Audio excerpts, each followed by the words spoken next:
Mesela azizler hammalarning o'sha vaqtlar intayin güzel bo'lsin. Birdan so'zlab bitmadigan mana ma mashinamni bugun birdan so'zlab berganlar ma bini olib keldim. Tuqqanlar ma mashinam bulab qolib qolsa 2016-yilniki Lexus ES Sambay, ya'ni tok may arlash yuvdian xunqa manatqini. Mushu mashinaningki yengiligi azisamini ko'danlama tutmaganday turgan mashina nurni chiqdimi nur telefonga. Hakikaten ma maşinin yengiligi hamda tuqqanlar akab bir proqinisiligimda etib port qilib o'tgan bo'lsa problem olib ketadilar. Mashina haqiqatan yangi.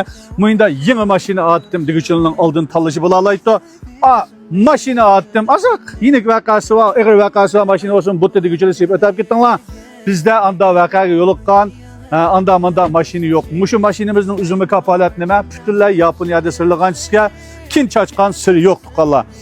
Tümü taahhüt istama maşinninki boşangandıma yokken hem de boşanganı çimi oytakizgülü bo'lmayotgan tuqqanligi ma boşanganı minimen deb tuytu yokken ama tümü taahhüt ista borcun sırt açkan ahval yok. Maşini yes Sambay tokmay aralashmayotgan mashina may sayfiyatıma alamet tüven bo'lgan 4 mocha 3 mocha 4 mocha mayitgan mashina.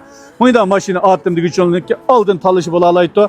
Mishagicha ko'rgan tuqqunum bizni qo'llayotgan barcha azizlar Piyonun yezip maşininin yeni konu iken de kürleşi üçün, muşu zopundaki kürleşi üçün, muşu maşinin ilgisine tepeleşi üçün, bizden muşu maşini setip koldan çıkarışımız üçün, bir kişilik esanlı koşap koyanlar demekçe tuqqanlar, haqınga hemme ticaretçinin her qaysı saha kesip taşlarının kesbinin utuqluq buluşuğa, çin kalbimden tilaktaşman, çünkü zopunda kürleşiler tuqqanlar, her qandaq bir ticaret qitmedep koçuğa çıqqan adamның ticareti hazır.